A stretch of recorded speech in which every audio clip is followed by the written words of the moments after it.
the silent brand killer. Now, if you have any guesses about what that might be, it's actually really about inconsistency. The things that we don't do enough of in our brand, the things that we're only doing sporadically. So that's what we want to chat about today. What are those things that cause inconsistency in our brand that unfortunately are silently killing it? And how can we build more trust and more credibility? So that's what we're going to dive deep into today, because we're definitely all about building that trust. So, thinking about why inconsistency undermines your trust to begin with. When we think about inconsistency, it really means that confusion is happening. So if we told our audience, as an example, that, hey, we're going live every Friday afternoon at this exact time, and we only actually did that once a month, or it happened every couple of Fridays, that automatically drops our brand follow through, our brand trust, right? So that is something that is a way to consider. And I bet if you thought about it, you could probably think about some brands that you were originally really excited to engage with, that just all of a sudden something happened and they weren't living up to that expectation. And think about that for you. Like an example I use a lot, and I'm really sorry, internet companies, but it is what it is. If we all thought of our local internet company when I was living in Illinois, it was a brand that started with a C. I won't even name the name, but everybody knew. Like you said that name, and it was just this audible groan, not even an inward groan. It was an audible groan, because the things that brand promised and how it actually delivered were two very extremely different things. That's not the reputation or the consistency that you want to have. The consistency should not be very inconsistent. So we really got to rely on showing up and following through on our word with our brand. Because what that does is that consistency really leads to confidence. It means that people are going to start saying, okay, they are living up to what they say they're going to do.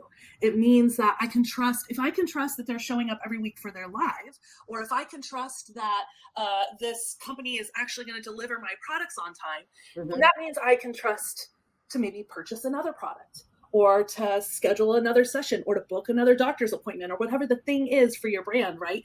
But, there's that saying, how you do anything is how you do everything. Yep. And so it's all those little micro steps that we might personally think, no one's paying attention to that. But honey, that's how they're getting started. So we got to make sure that we're not sending mixed signals out there and giving people a reason not to trust our brand. So I think that consistency portion is a really, really big part of that.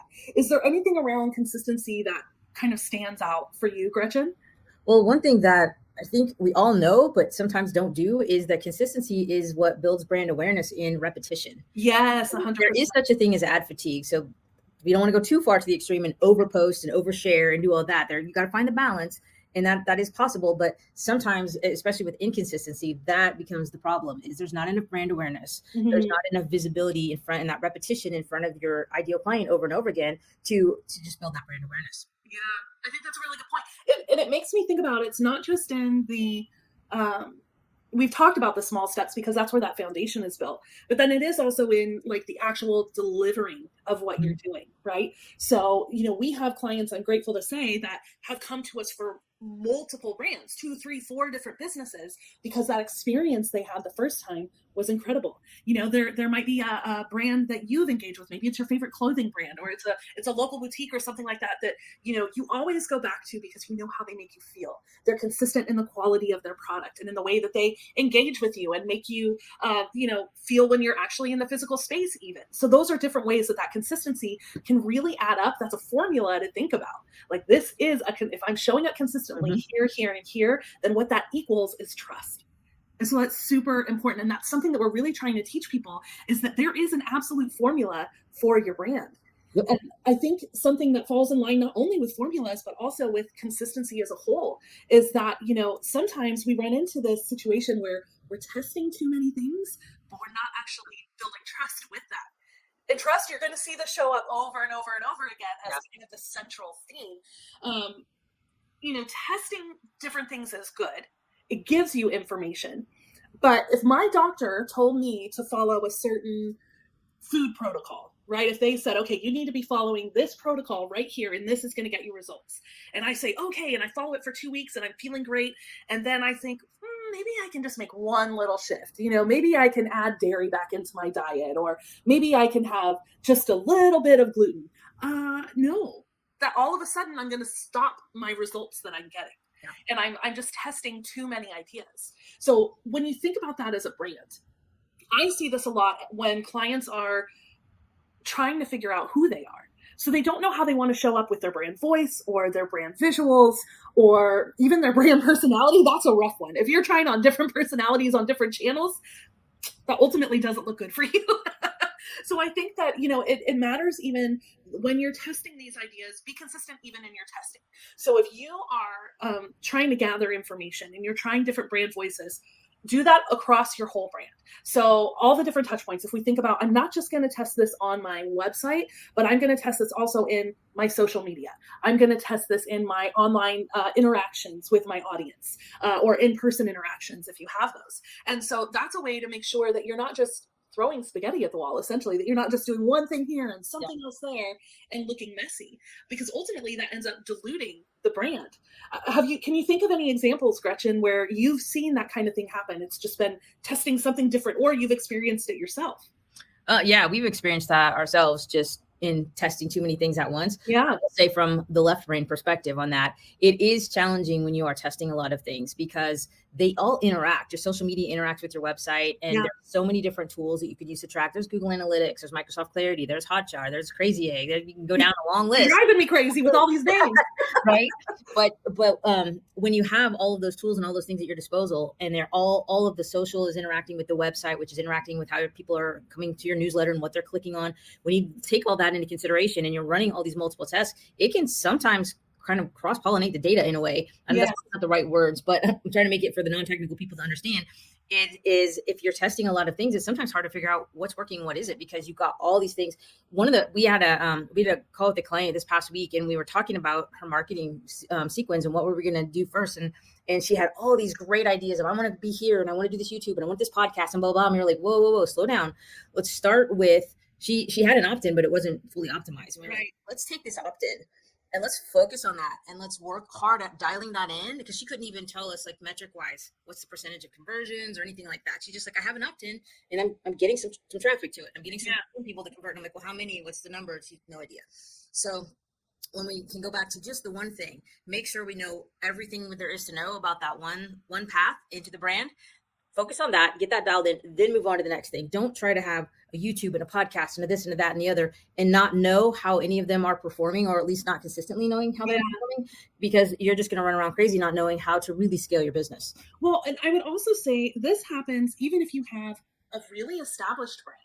If maybe you're making a pivot in your business and or you've become really well known. This is an example I've used before, but if you've become really well known in public, you're speaking at an event or people are connecting with you through social media and you're keeping up with that particular platform, that's how people are getting to know you and build that trust, or they've heard you on a podcast or a webinar. But if that trust doesn't follow through down the line, and so maybe you're sending them to a landing page or an opt-in, and it doesn't match what you've actually been saying from stage or from audio, that's a massive one. Because if we really think about today's technology and the way that we engage with brands and that we engage with people, we have most likely heard the people we follow through social media, on a podcast, or at a live event, right? That's the way we're consuming media as a society. So we have to think about the fact that that's the first way they're meeting us. So that's the expectation that we have to live up to. We have this phenomenal client that we've worked with on actually a couple different brands now. And when she came to us, she's already very well established, has a business that's running well, but she just said, I'm working on updating my persona, and I've done it here on my social media, and I've done it here on this online summit that I run. But I'm ashamed to send people to my website. We hear that a lot. I can't, probably out of the last 10 clients we've worked with, I would say at least 8 or 9 of them have just said, I haven't updated my website in a while. And they're embarrassed by it. Yeah. And I'd say that's normal because you are keeping up with the day-to-day demands that happen. So it's one of those things that that can unfortunately really be a barrier to trust for your brand when that's not something that you are being consistent with, and making sure that the brand visuals or the brand language or even just the offers, like, forget everything else. Let's just get the offer the same. Like, whatever juicy tidbits you're giving in your talks about, how you can help your potential client, and that's the offer that you're making. it should go back and match the actual offer they're receiving. I ran into this just a week ago. I got a training that I was really excited to run through, and the promotion for this training was basically like, you get one little sliver of this person's master training for a very small amount. It was their tripwire in marketing language. It was the small thing they're trying to get you. Yeah. And so, I was really excited because it's helping you tell your story and be able to open your talks better. So I was excited to purchase this thing's program, and it was named something in all of the sales promotions. But when I received it and tried to log in and find it, I couldn't find it anywhere. Well, the program inside is named something completely different. Like, once you actually log in and go to take the course, it has a completely different title. Phenomenal information. Like, I will continue to interact with this person. I'm trying to take it as, okay, this was a small first step. But I am also a person who is naturally more wired to give someone a second chance. Now, if that had landed in Gretchen's inbox, I think the response would have been a little different. Yeah, we left brain folks. Like, you better get it right the first time. Yeah, you have to think about that, the way that information is coming across. And the beauty of this is, once you dial this in, so like that client that had come to us and she had her brand represented a certain way on her summit and a certain way on social, but not on her website. Once she dialed that in, the percentage of people who said yes and moved into monthly ongoing training with her just soared. It really gave her that chance to go, oh, okay, people are seeing me. They're connecting the dots. They're feeling safe the whole way through. And that means that they trust my brand, and ultimately they trusted her. And that gave her the opportunity to boost her income even further, to end up funding the other business that she wanted to do a remake of. So this has real life repercussions for you, and negative ways, of course, but also very, very good ways. When you get so good at making your brand consistent, at dialing in that formula of what are all the pieces that I need to be adjusting so that people see it all come together in one big, beautiful puzzle, that equals more time. It equals more money. It equals more freedom for you. So these are things that have really positive repercussions for you when you dial them in as well. And I know a lot of people say, okay, well, how do I actually do this? Like, you're telling me the things to look at that I may have missed or forgotten. And look, as your business is growing, you get pulled in so many more directions. So this is not something to beat yourself up over. If you're running into this, it's actually kind of a good thing, because that means your business has grown from where you were originally, when you had all the time to keep up with it.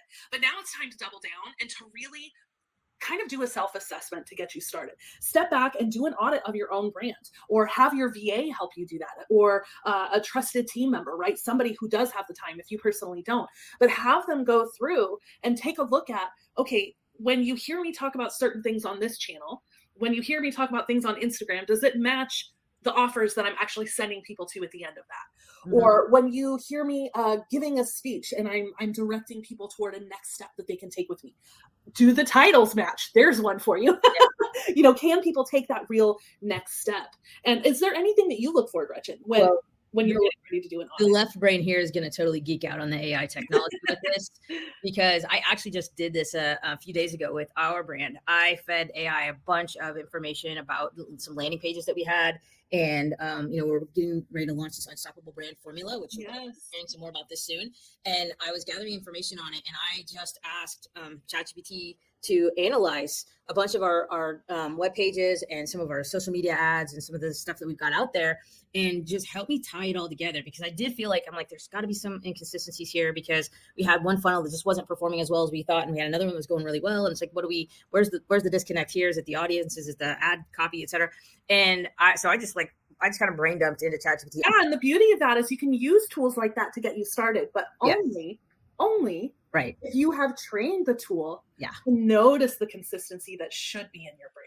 Yeah, that is key. You do not get that level of feedback if you haven't taken the time to train it. And that's something that you're going to see a sliver of that is included in what we're building with this unstoppable brand formula, is how to educate your AI tools, how to let them see the consistency that should be in your brand. So that helps you get that first level. And even as much as Gretchen has informed it and fed it, it's still, even in that mind-blowing brain dump, you still have to come in and then look at it as an advisor, or have an advisor come in and review it and help you figure out, okay, yes, because it's still not human.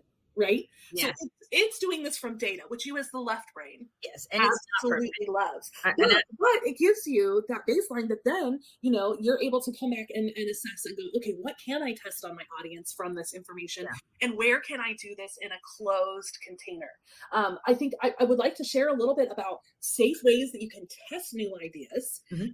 when you're finding them. So, a really good way to do that would be even pitching this almost in like your one-on-one sales calls, framing that, using some new language, seeing how people give feedback. Do they lean in? Do their eyebrows lift up with Yeah. interest? Do you see them kind of stare into the distance with the thinking wheel, not the I'm bored wheel? There's the difference.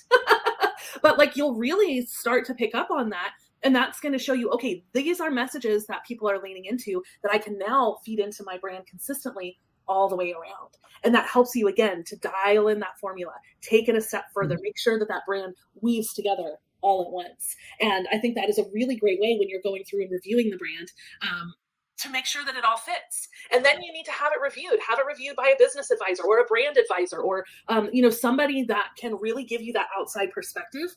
There's this great quote by Mary Morrissey that says, you can't see the picture when you're inside the frame. And so if you're the one in it, even talking to ChatGPT, you're still not going to be able to see Yeah. what are the final moving parts, right? That I need to really dial in and execute on. And so that's that piece of, okay, then you get to refine it with that next layer of Mhm. outside eyes helping you take that next step. Yeah. And for you, if you are listening to this today and this resonates to you, and you're like, I know my brand is a hot mess, or maybe it's just a tepid mess, maybe it's only slightly messy. Good for you. If that is something that you're feeling though, and you're like, I know that I have things that don't match, and you're trying to figure out, where do I even start? We've put together this great quiz for you, an unstoppable brand quiz that will really help you identify what is working, where is the brand consistency dialed in, and where are those weaknesses. So it will really help you take kind of that first step of reviewing things. And from there, you can book a free session with one of us to review the brand and to be able to give that feedback, and help you take that a step further. But, there's all kinds of ways for you to figure out, how do I dial that formula in? One more layer, one more layer, one more layer. And we would be thrilled to help you take that first step of taking the free quiz and really figuring out where to go. And so we're so glad that you joined us this Friday for another session of kind of Q&A and diving deeper. We would love it if you guys would take a moment, like and subscribe, share this with another business owner, share this with a friend that needs to take a step back and review their brand and make sure that they're thinking of all the right pieces.